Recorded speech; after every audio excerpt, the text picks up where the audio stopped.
लक्ष्य public school.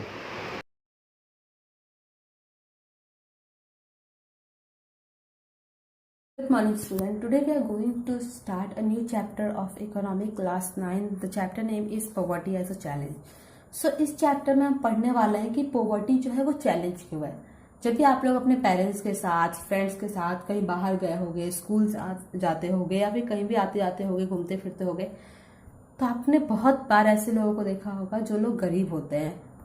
आप इन गरीब लोगों को देखते हैं तो आप लोग सोचते हो कि आखिरकार हमारी गवर्नमेंट क्या कर रही है, हमारी गवर्नमेंट कुछ करती क्यों नहीं कि जिसकी वजह से जो ये गरीब हैं और ज़्यादा दिनों तक इतने उनकी जो कंडीशन है वो बुरी ना रहे। क्योंकि ऐसा में बहुत सिंपैथी हो जाती है, सहानुभूति हो जाती है ऐसे लोगों को जब हम गरीब लोगों को देखते हैं। तो हमारे दिमाग में ये जो सवाल आते हैं तो उसका जवाब हमें इस चैप्टर से मिलेगा कि आखिरकार जो हमारी गवर्नमेंट है उसने क्या क्या किया है पॉवर्टी को हटाने के लिए। लेकिन फिर भी पॉवर्टी जो है, गरीबी जो है, एक बहुत बड़ा चैलेंज बनती जा रही है और ये चैलेंज दिन प्रतिदिन बड़ा ही हो रहा है। So let's start the chapter. In our daily life, we come across many poor people, such as landless labor in villages, people living in jhuggies, daily wage worker at construction site, child labor in dhabas, rickshaw puller, domestic servant, cobbler, beggar etcetera. हम अपने daily life में इन सबको देखते हैं, child labour को, daily veg workers को, landless farmers को, landless labours को। तो इन सबको हम अपनी डेली लाइफ में देखते हैं। तो इससे आप लोगों को जो सेकंड चीज है वो है about 30 crore people live in poverty. 30 crore जो लोग हैं वो पॉवर्टी में रहते हैं। सोचिए इतनी बड़ी पॉपुलेशन हमारे कहाँ रहती है, तो पॉवर्टी में रहती है। अब हम बात करते हैं पॉवर्टी की कि आखिरकार पॉवर्टी कहते हैं किसको है। सो यूजुअली अगर हम बात करें तो जब भी इंसान को उसकी बेसिक नेसेसरी की चीजें नहीं मिल पाती तो हम कह सकते हैं कि वो पर्टिकुलर इंसान, वो इंसान पुअर है, क्योंकि उसे जो जिंदगी जीने के लिए जो बेसिक नेसेसिटीज की चीजें हैं वो भी उसे नहीं मिल पाती हैं, इसलिए। सो अब हम बात करते हैं पॉवर्टी की। Usually the level of income and consumption are use to define poverty. जो हमारा लेवल है इनकम का और कंजप्शन का वो डिफाइन करता है पॉवर्टी को। जैसे कि अगर कोई इंसान ज्यादा इनकम जनरेट कर रहा है तो जाहिर सी बात है कि कंजप्शन ज्यादा कर रहा होगा। तो जब कोई इंसान बहुत सारी चीजों का कंजप्शन कर रहा है तो वो पुअर कैसे होगा, वो पुअर नहीं होगा। तो जिस इंसान की इनकम अच्छी खासी होती है वो कभी भी पुअर, गरीब नहीं होता। In India poverty can be defined as the lack of common things like food, clothing and shelter. India की अगर बात की जाए तो इंडिया में कॉमन चीजों को लिया गया है एज अ इंडिकेटर कि अगर लोगों के पास ये चीज है तो वो पुअर नहीं है। जैसे कि अगर लोगों के पास फूड है, खाने पहनने के लिए कपड़े हैं, शेल्टर है, छत है और सेफ ड्रिंकिंग वाटर है। यानी कि सेफ ड्रिंकिंग वाटर मतलब पीने का साफ पानी। यस, हमारे देश में ऐसे बहुत सारी जगहें हैं, बहुत सारे लोग हैं जहाँ पे पीने का साफ पानी नहीं मिल पाता। मेडिकल केयर है, एजुकेशन है। अगर ये सारी चीजें हैं तो वो क्या करते हैं, वो डिटरमाइन करती है क्वालिटी ऑफ लाइफ को। क्वालिटी ऑफ लाइफ को मतलब जबकि हमारे पास एक अच्छा खासा खाने के लिए चीजें हैं, क्लोथ्स हैं, शेल्टर हैं, सेफ ड्रिंकिंग वाटर है, मेडिकल केयर है, एजुकेशन है, तो ये क्या करती है, हमारे लाइफ की एक क्वालिटी को बताती है, लाइफ की क्वालिटी को बताती है। तो poverty has both dimension. Poverty के जो डायमेंशन होते हैं वो दोनों होते हैं, वो इकोनॉमिकल भी होते हैं एंड सोशल भी होते हैं। जैसे कि देखो, इकोनॉमिक्स का इकोनॉमिकल होकर के सोचने का एक अलग तरीका है कि एज ए इकोनॉमिक्स हम लोग सोचते हैं तो एक इंसान कुछ अलग टर्म्स एंड कंडीशंस पे पुअर होता है। लेकिन जब हम सोशली सोचते हैं तो पर्टिकुलर इंसान कुछ अलग टर्म्स एंड कंडीशन पे पुअर होता है। तो अब हम बात करेंगे अदर इंडिकेटर्स ऑफ पॉवर्टी, जो हमारी गरीबी को बताते हैं उसके कुछ अलग और इंडिकेटर्स भी होते हैं। तो अब हम उन इंडिकेटर्स के बारे में बात करेंगे other indicators of poverty. Now poverty is look through other social indicators like illiteracy level. अब अगर पॉवर्टी को देखा जाए तो पॉवर्टी को समाज में नापने के जब कोई इंसान पढ़ा लिखा नहीं है, चाहे उसके पास कितने ही पैसे, तो भी हम उसके अनपढ़ गवाह को भी गरीब समझते हैं। Lack of access of health care. अगर कोई इंसान अच्छी हेल्थ केयर फैसिलिटी को नहीं अपने आप को प्रोवाइड करवा पा रहा है, अपनी फैमिली को प्रोवाइड कर रहा है, तो वो भी गरीब है। Lack of job opportunity. जब किसी के पास लैक ऑफ जॉब अपॉर्चुनिटी मतलब किसी को कोई काम अगर करना चाहता है लेकिन उसको मिल नहीं पा रही है उसकी अपॉर्चुनिटीज, तो वो भी क्या है, गरीब है। Lack of access to safe drinking water. अगर किसी इंसान को पीने का साफ पानी नहीं मिल रहा तो भी वो गरीब है। जिसको सैनिटाइजेशन नहीं मिल रहा, साफ सफाई जिसके यहाँ पे नहीं, वो भी गरीब है। Now a day the concept of social exclusion is becoming very common in the analysis of poverty. तो इसीलिए अब जो है वो सोशल जो नॉर्म्स है वो बहुत ज़्यादा इंपॉर्टेंट बन चुके हैं पॉवर्टी को मेजर करने के लिए। तो ये सारी जो चीज़ें होती हैं वो होती हैं सोशल नॉर्म्स, मतलब कि हम लोग एज अ सोशल ह्यूमन हम अकॉर्डिंग टू सोसाइटी हर लोगों को जज करते हैं कि नहीं, जिस समाज में हम रह रहे हैं उस समाज में क्या क्या चीज़ें ज़रूरी हैं, और अगर जिस सोसाइटी में हम रह रहे हैं वो सोसाइटी में जो जो चीज़ें ज़रूरी हैं वो हमारे पास नहीं है, तो हम क्या होते हैं, हम उस वक्त गरीब होते हैं, पुअर होते हैं। सो अब हम अपना दूसरा टॉपिक स्टार्ट करेंगे जिसका नाम है वनरेबिलिटी। अब हम बात करने वाले हैं वनरेबिलिटी के बारे में। तो वनरेबिलिटी मतलब होता क्या है, इससे स्टार्ट करते हैं। Vulnerability describe the greater probability of certain communities और इंडिविजुअल्स ऑफ बिकमिंग और remaining poor in the coming year. Vulnerability decide करता बताता है हमें कि जो आने वाले साल हैं उसमें कौन कौन से ऐसे लोग हैं जो गरीब हो जाएंगे। The people from backward caste, अब वो लोग जो बैकवर्ड कास्ट से बिलीव करते हैं, माना जाता है कि वो लोग तो उनकी हर बहुत ज़्यादा पीढ़ियाँ क्या होती है, गरीबी में ही अपना जीवन जीती है, क्योंकि उन्हें आगे बढ़ बहुत ज़्यादा पैसे कमाने लायक कोई काम नहीं मिलता और वो इतने कम अर्निंग करते हैं जिसकी वजह से वो कभी एजुकेशन नहीं ले पाते, और अच्छी खासी एजुकेशन ना लेने की वजह से उनकी आने वाली हर पीढ़ी गरीब ही होती है। Individuals like widows physically handicapped और मोर वेनरेबल, अब विधवाएं जो होती हैं वो भी क्या होती है, अपने पति पे ही डिपेंडेंट होती है। अगर उनके पति इस दुनिया में नहीं है तो वो लोग क्या हो जाती है, वो लोग भी बहुत ज़्यादा गरीब हो जाती हैं। और फिजिकली हैंडिकैप्ड यानी कि जो अपंग होते हैं लोग, वो लोग भी क्या होते हैं, आने वाले टाइम में क्या होते हैं, वो है पुअर हो सकते हैं। तो ये सारी चीजें एक वनरेबल बनाया गया। The process of greater risk at the time of a natural disasters, और बहुत ज्यादा लोग गरीब कब हो जाते हैं, अगर कोई नेचुरल डिजास्टर आ गया, जैसे कि सुनामी आ गई या फिर कोई बहुत बड़ी सी चीज आ गई, तो बहुत ज्यादा लोग एक ही बार में गरीब हो जाते हैं, क्योंकि जो भी उन्होंने अब तक कमा करके जमा पूंजी बनाई होती है वो सब कुछ खत्म हो जाता है। इसीलिए एक बहुत बड़ी पॉपुलेशन तभी पुअर हो सकती है, जब अचानक से पुअर तब हो सकती है जब सुनामी या फिर कोई नेचुरल कैलामिटीज आ जाए तब। सो अब जो हमारा नेक्स्ट टॉपिक है वो है पॉवर्टी लाइन। इस टॉपिक में हम बात करेंगे कि पॉवर्टी लाइन को किस तरीके से डिसाइड किया जाता। पॉवर्टी लाइन, तो poverty line it is based on the income or consumption level. Poverty line जो है हमारी वो इनकम एंड कंजप्शन लेवल पे क्या होती है, बेस्ड होती है, यानी कि हम कितना इनकम कर रहे हैं और कितना कंजप्शन कर रहे हैं, इस हिसाब से पता चलता है कि हम पुअर हैं या फिर नहीं। A person is consider poor if his or her income or consumption level fall below a given minimum level necessary to satisfy basic needs. एक इंसान तब पुअर कहलाता है जब जो बेसिक नेसेसरी चीजें मिनिमम लेवल को वो अपने क्रॉस नहीं कर पाता, जिसमें कि हमारे यहाँ पे पता जैसे कि फूड, क्लोथ, शेल्टर उसके पास नहीं है, तो हम कह सकते हैं कि वो गरीब है। पॉवर्टी की हम बात करते हैं तो हम सिर्फ और सिर्फ गरीबों की ही बात करेंगे, ठीक है। सो अब जो हमारा नेक्स्ट है वो है poverty line varies with time and place. अब टाइम एंड प्लेस के अकॉर्डिंग पॉवर्टी लाइन जो है वो वेरी करता है। जैसे कि कई बार हमारे यहाँ पे जो अमीर हैं या फिर जो मिडिल क्लास हैं वो अगर यूएसए में सेटल हो जाए या फिर उतनी प्रॉपर्टी अगर उनकी यूएसए में हो तो वो बहुत ज़्यादा गरीब होते हैं, वो गरीब होते हैं। तो हर कंट्री का अपना अपना मेजरमेंट होता है, इसलिए कहा गया है कि poverty line varies with time and place. तो पॉवर्टी लाइन टाइम के अकॉर्डिंग और प्लेस के अकॉर्डिंग बदलता रहता है। For the year 2009 and 10 the poverty line for a person was fixed at 673 per month for rural area and 860 for the urban area। तो अगर हम 2009 एंड 10 की बात करें तो अगर 2009 में बात करें तो पर पर्सन यानी एक पर्सन पे अगर 673 रुपीज कोई एक पर्सन कमा रहा है एक मंथ में तो वो पुअर नहीं है, और अर्बन एरिया में 860 रुपीज अगर कोई एक इंसान कमा रहा है तो वो पुअर नहीं है। अब आप लोग सोच रहे होंगे कि जो रूरल एरिया वहाँ पे 673 रुपीज एंड जो अर्बन एरिया वहाँ पे 860 रुपीज क्यों? तो ऐसा इसलिए है क्योंकि जो गांव में बेसिकली गांव में चीज़ें जो होती हैं वो सस्ती मिलती हैं, शहरों में चीज़ें महंगी मिलती हैं। इसलिए जो शहरों में क्या है कि ज़्यादा मतलब पैसों को अहमियत दिया, ज़्यादा पैसे चाहिए वहाँ पे लोगों को सर्वाइव करने के लिए, वहाँ पे लोगों को सर्वाइव करने के लिए ज़्यादा मनी चाहिए, लेकिन गाँव में थोड़ा कम मनी पे भी गुजारा लोगों का हो जाता है। अब हम बात करेंगे The poverty line is estimated periodically by a conducting sample survey by National Sample Survey Organization। जो नेशनल सैंपल सर्वे ऑर्गेनाइजेशन है वो क्या करती है, हर मतलब एक पर्टिकुलर टाइम के बाद, एक पीरियड ऑफ टाइम के बाद क्या करती है, सर्वे करती है, जिसमें से पता चलता है कि कितने लोग पुअर हैं हमारे यहाँ पे, कितने लोग हमारे यहाँ पे पुअर नहीं है।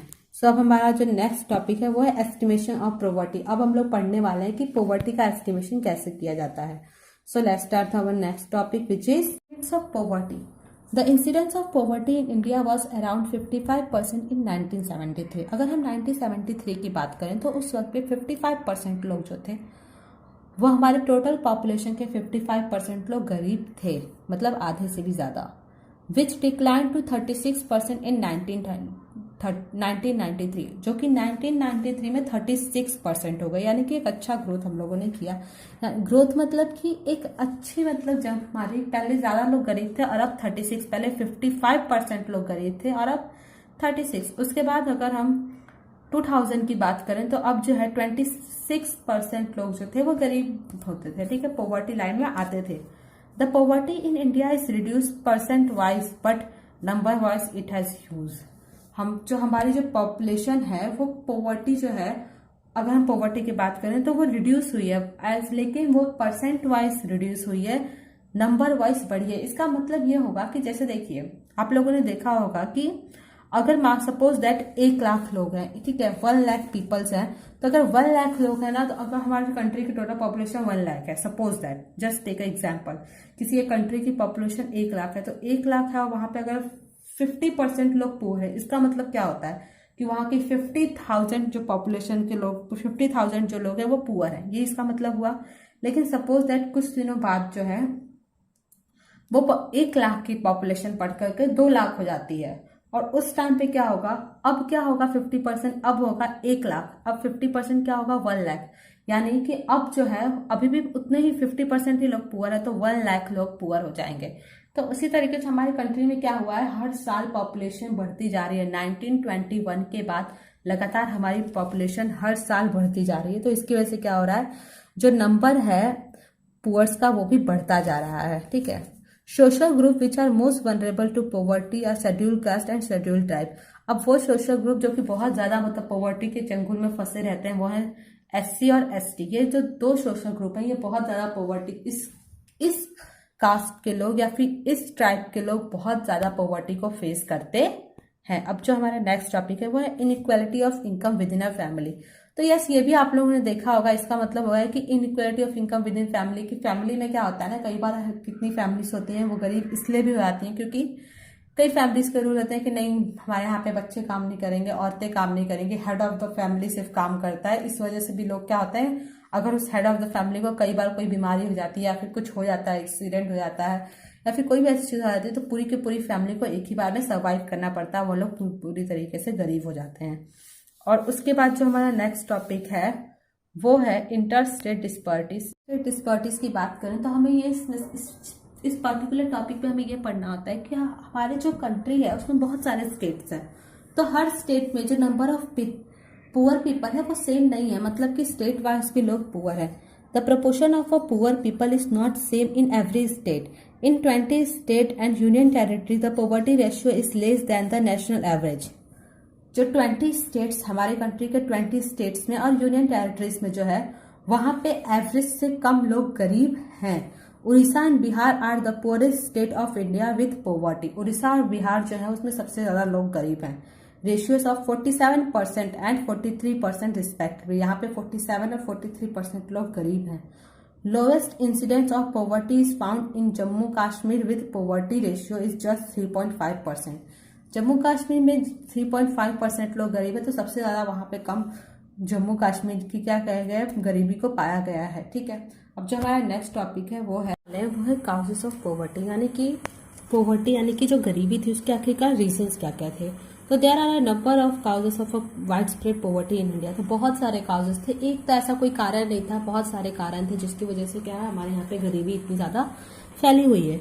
वन हिस्टोरिकल रीजन, एक हिस्टोरिकल रीजन आप सबको भी पता होगा दैट वो थे ब्रिटिशर्स। ब्रिटिशर्स ने क्या किया, वो हमारे यहाँ पर आए थे ट्रेड करने के बहाने, लेकिन उन्होंने क्या किया, अपने ट्रेड करते करते उन्होंने हमें इतना ज्यादा लूटा, हमारी इतनी ज्यादा एक्सप्लोरेशन की, हमारे यहाँ का सोना खजाना सब कुछ लूट करके वो लेकर के चले गए। तो सबसे पहले जो रीजन थे वो थे ब्रिटिशर्स। और सेकंड जो था, अब हम देखते हैं कि ब्रिटिशर्स के सिवाय और क्या क्या रीजन थे हमारे गरीब होने के, और हमारे गरीब होने के और क्या क्या रीजन हैं। सबसे पहला है rapid growth of population particularly among the poor is consider a major cause of Indian poverty. Growth of population, जो ग्रोथ ऑफ पॉपुलेशन होती है वो बहुत ही सीरियस प्रॉब्लम बनती जा रही है हमारी कंट्री के लिए, क्योंकि अगर ग्रोथ बहुत ज़्यादा होती है तो इसकी वजह से क्या होता है कि अगर नंबर ऑफ पर्सन्स बहुत ज़्यादा है तो हमारे यहाँ पे जॉब अपॉर्चुनिटीज उसके हिसाब से नहीं बढ़ती, हमारी लैंड नहीं बढ़ रही होती, हमारे सब कुछ हमारे यहाँ पे रिसोर्सेज जो होते हैं वो लिमिटेड होते हैं। लेकिन जो ह्यूमन बींग्स की पॉपुलेशन अगर इतनी ज़्यादा बढ़ जाती है तो वो लोग क्या करते हैं, हर रिसोर्सेज का ओवर यूज़ करने लगते हैं। तो इसकी वजह से क्या होता है, तो हम लोग पढ़ने वाले हैं causes of poverty. Causes of poverty तो सबसे पहला है, there are a number of causes of widespread poverty in India. One historical reason is the low level of economic development under the British colonial administration। तो British के राज में हुआ क्या था कि हमारे इकोनॉमी का बिल्कुल भी डेवलपमेंट नहीं हुआ था। क्यों? क्योंकि वो इंडिया जो है वो उनकी कंट्री नहीं थी, वो यहाँ आए थे ट्रेड करने के लिए, पैसे कमाने के लिए। तो उन्होंने क्या किया, इंडिया को जितना हो सके उतना लूटा, और फिर जब उनका मन भर गया तो वो लोग यहाँ से आसानी से चले गए। सो ब्रिटिशर्स के सिवाय और क्या क्या रीजन थे, अब हम लोग उसके बारे में पढ़ेंगे। There are some other reason. तो सबसे पहला रीजन था rapid growth of population particularly among the poor is considered a major cause of Indian poverty.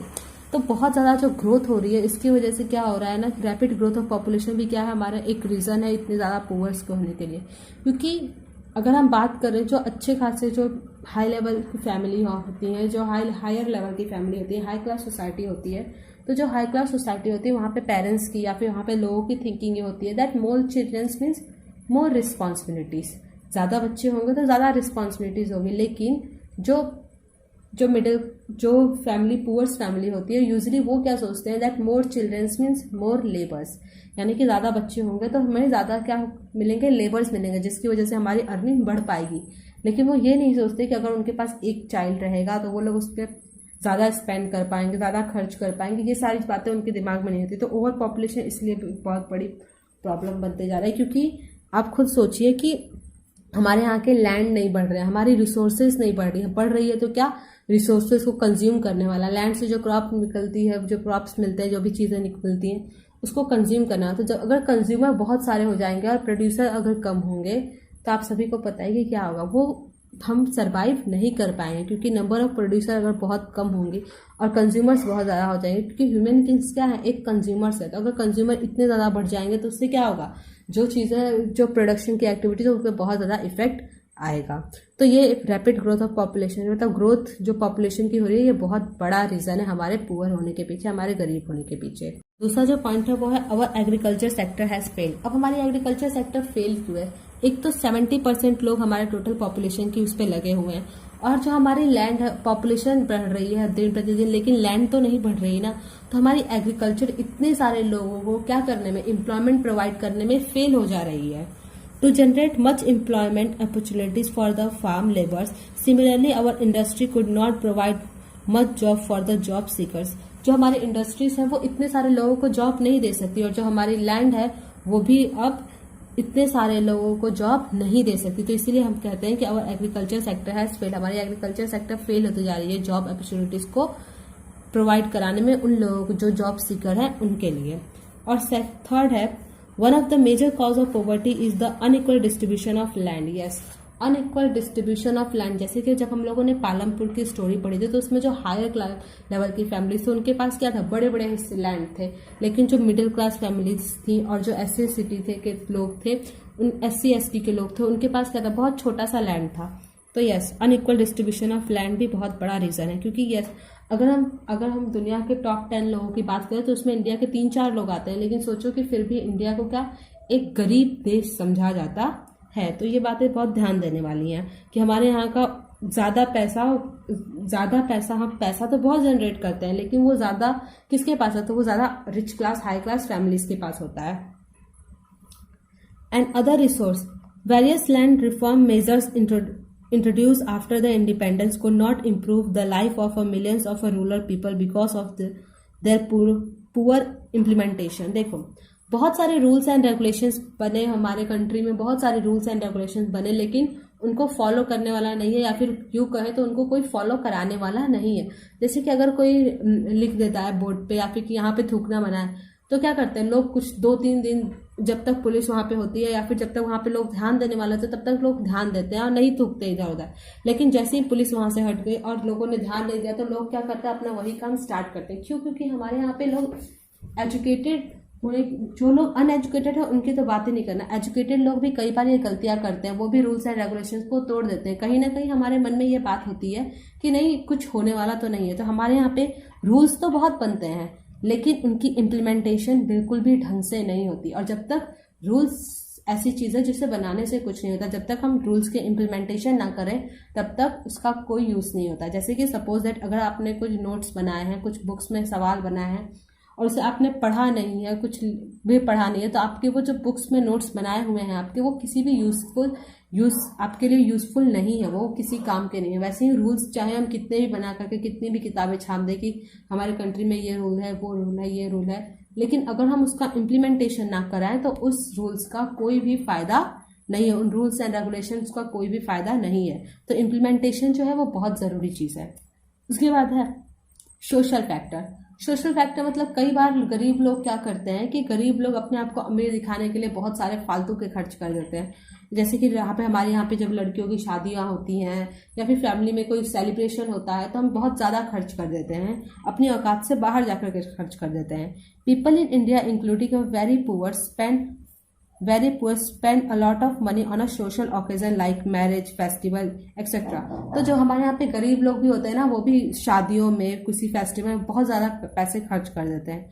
Poor people hardly have any savings. They are thus forced to borrow, unable to pay because of poverty. They become a victims of a indebtedness. मतलब क्या होता है कि जो लोग गरीब होते हैं उनके पास यूजुअली बहुत कम सेविंग्स होती है। सपोज दैट किसी गरीब इंसान को अपनी बेटी की शादी करनी है तो वो क्या करेगा, उसके पास कोई सेविंग्स नहीं होती, तो वो क्या करता है, वो किसी से लोन बोरो कर लेगा। और जब वो लोन बोरो करेगा तो ऐसा तो है नहीं कि वो बैंक से लोन बोरो करेगा, क्योंकि बैंक भी किसी कोलेट्रल पे, यानी कि जब हम कुछ चीज़ गिरवी रखते हैं या फिर ऐसे सब चीज़ों के लिए लोन देती है तो बैंक में से तो उससे लोन मिलेगा नहीं। तो वो क्या करेगा, वो जाएगा और अपने गांव के ज़मींदार या फिर जो अमीर अमीर लोग होंगे जिनके पास अच्छे खासे पैसे होंगे उनसे वो लोन लेगा। और जब वो उन लोगों से लोन लेगा तब क्या होगा, तो तब होगा ये कि वो लोग इंटरेस्ट चार्ज करेंगे और वो क्या कर पाएगा, उसकी इनकम कभी इतनी ज़्यादा नहीं हो पाएगी कि वो इंटरेस्ट से आगे बढ़ के दे पाए। तो इससे क्या होगा, वो उसके पास जो छोटी मोटी लैंड होगी वो लोग हड़प लेंगे।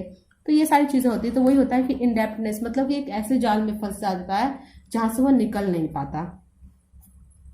Joint family system has pretended people for doing hard work. और जीएस जो हमारे यहाँ पे बड़ी बड़ी फैमिलीज होती है, 20 लोगों की, 30 लोगों की, 40 लोग एक फैमिली में रहते हैं, तो कहीं ना कहीं जब इतने ज़्यादा लोग एक फैमिली में रहते हैं और उनके पास लैंड होती है जिससे कि उनका अगर खाने का काम चल रहा है तो वो लोग क्या करते हैं, हार्डवर्क नहीं करते हैं, कोई दूसरे काम के बारे में नहीं सोचती, क्योंकि उनके दिमाग में कहीं ना कहीं ये होता है कि we are in a joint family तो हमें कोई प्रॉब्लम नहीं होगी खाने की।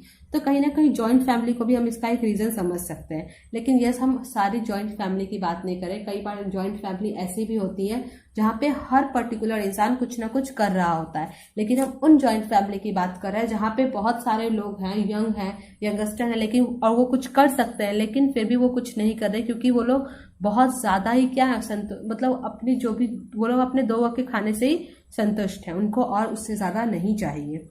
Step taken by the government for poverty alleviation. अब हम पढ़ेंगे इसकी क्या क्या गवर्नमेंट ने स्टेप्स हमारे लिए थे। तो अगर पॉवर्टी एलिवेशन प्रोग्राम, तो अब हम बात करेंगे पॉवर्टी एलिवेशन प्रोग्राम क्या होता है। तो to address the poor a need for a targeted anti poverty programmes was strongly planned. तो हम लोगों ने क्या किया, पुअर्स लोग जो थे, गरीब लोग थे, उनको गरीबी रेखा से बाहर निकालने के लिए क्या था, एंटी पॉवर्टी प्रोग्राम्स की बहुत ज़्यादा ज़रूरत थी। तो गवर्नमेंट ने क्या किया, एंटी प्रोग्राम निकाला जिससे कि हमने सोचा कि हम गरीबी को ख़त्म कर सकते हैं। तो सबसे पहला था प्राइम मिनिस्टर रोजगार योजना। सबसे पहला क्या था, तो प्राइम मिनिस्टर रोजगार योजना। तो इस रोजगार का एम क्या था, द एम ये पॉवर्टी एलिवेशन प्रोग्राम के बारे में, जिसमें हमें पढ़ना ही होगा कि गवर्नमेंट ने पॉवर्टी से हमारी कंट्री को बचाने के लिए क्या कुछ किया, या फिर गरीबों को वो गरीब ना रहे, इससे ज़्यादा दिनों तक गरीब ना रहे, उसके लिए गवर्नमेंट ने क्या क्या प्रोग्राम्स लॉन्च किए। To address the poor a need for the targeted anti poverty programmes was strongly failed. So yes, poors जो गरीब है उनको ये बताने के लिए कि हाँ उनके बारे में भी देश में सोचा जाता है, उसके लिए ये बहुत ज़रूरी था कि जो गवर्नमेंट है वो एंटी पॉवर्टी प्रोग्राम्स को स्ट्रांगली मतलब क्या करे कि निकाले, वो नए नए एंटी पॉवर्टी प्रोग्राम्स को लाए। तो सम ऑफ द देम, अब उस हम गवर्नमेंट ने जो जो चीज़ें लॉन्च की उसमें से हम अब कुछ पढ़ने वाले हैं। जो सबसे पहला है प्राइम मिनिस्टर रोजगार योजना। The aim of this programme which was started in 1993, तो ये जो प्राइम मिनिस्टर रोजगार योजना है ये 1993 में स्टार्ट हुई थी, was to create self employment opportunities for the educated employed unemployed youth in a rural area and small factories. तो ये जो प्रोग्राम है प्राइम मिनिस्टर रोजगार योजना, ये उन लोगों के लिए था जो अनएजुकेटेड नहीं थे, उनके पास एजुकेशन थी लेकिन एजुकेशन होने के बावजूद भी उनको फाइनेंशियली सपोर्ट नहीं मिल पा रहा था, जिसकी वजह से वो लोग गरीब थे। और ये प्रोग्राम स्टार्ट कब हुआ था? तो ये प्रोग्राम स्टार्ट हुआ था 1993 में। और जो हमारा नेक्स्ट है वो है rural employment guarantee act programme, REGP। Rural employment guarantee act programme जो था वो लॉन्च हुआ था 1995 में to create a employment opportunity in rural area. और ये प्रोग्राम का एम क्या था? रूरल एरिया में एम्प्लॉयमेंट अपॉर्चुनिटीज को क्रिएट करना इस प्रोग्राम का क्या था? तो मेन मकसद था। जो नेक्स्ट प्रोग्राम था वो है स्वर्ण जयंती ग्राम स्वरोजगार योजना। तो स्वर्ण जयंती ग्राम स्वरोजगार योजना क्या था? वो स्टार्टेड हुआ था 1999 में। The programme aim at bringing the assisted poor family above the poverty line.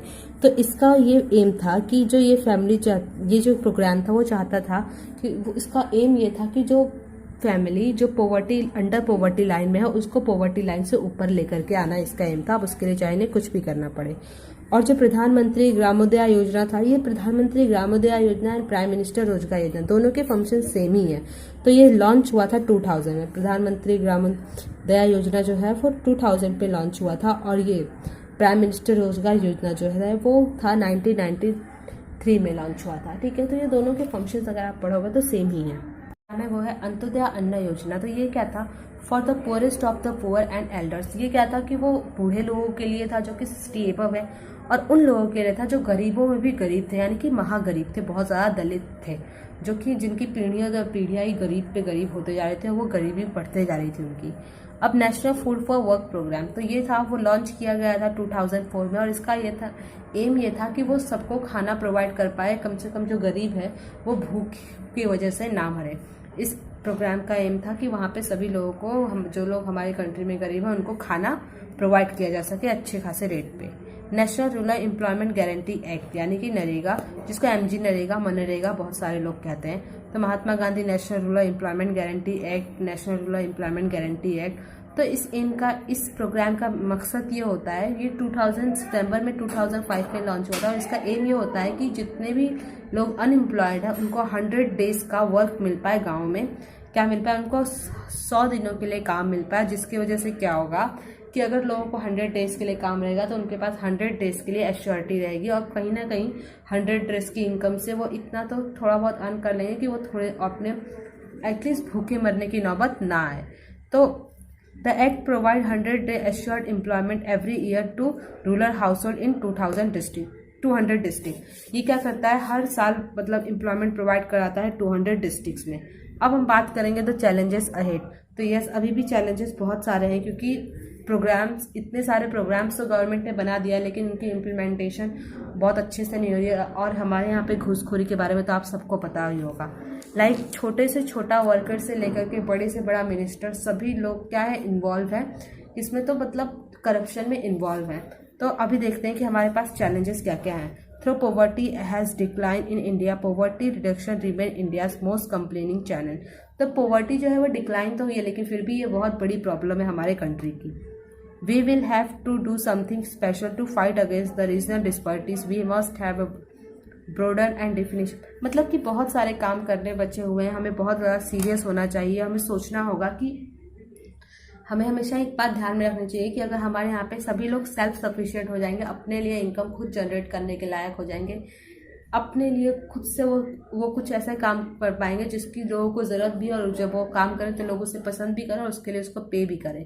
तो जब सभी लोग खुद से एबल हो जाएंगे तो तब जा करके तो हमारी कंट्री का विकास होगा। लोग इसलिए कहते हैं आपको एजुकेटेड होने की, क्योंकि जब आप एजुकेटेड होते हो तो आप सामने वाले की बातों को समझ पाते हो कि सामने वाला जो बातें कह रहा है वो किस बारे में कह रहा है। तो इसीलिए हम सब अगर एजुकेटेड होंगे तो हमें ये पता चलेगा कि हमें लीडर कौन सा चुनना है, हमें क्या चीज़ सही है, क्या चीज़ गलत है। और यस, कई बार तो इतने सारे जो प्रोग्राम्स लॉन्च किए गए हैं गवर्नमेंट के थ्रू, लोगों को पता नहीं होता और दूसरे लोग इसका फ़ायदा उठा लेते हैं।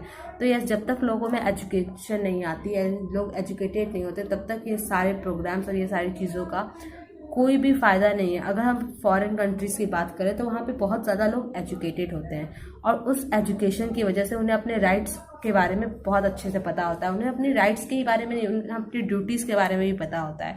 तो जब उन्हें अपनी राइट एंड ड्यूटीज़ के बारे में पता होता है, जिसकी वजह से वहाँ की डेवलपमेंट बहुत ज़्यादा होती है। तो यस, ये चैप्टर आपका ख़त्म हो गया। तो आप लोग एक काम करोगे, इस चैप्टर के अच्छे से नोट्स बना लेना। आप लोग इस चैप्टर को याद कर सकते हो। ये प्रोग्राम्स जितने भी हैं, ये सारे प्रोग्राम्स एग्जाम में ज़रूर पूछे जाते हैं 5 नंबर्स के लिए और 3 नंबर्स के लिए। तो आप लोग ध्यान आप लोग साइंटिफिक ऐप पे अपने होमवर्क्स देखिए और स्टे होम, सेफ होम। इस अहेड पढ़ने के बाद आपका ये चैप्टर ख़त्म हो गया। तो आप लोग एक काम कीजिएगा, इसका फेयर कर लीजिए और यस, आप लोग अपने घरों में रहिए, सेफ रहिए एंड पढ़ाई करते रहिए। और जितने भी नोट्स हैं, फेयर कॉपीज जो भी आप लोग बना रहे हो, उसे अपने क्लास टीचर तक व्हाट्सएप के थ्रू पहुंचाते रहिए। Thank you.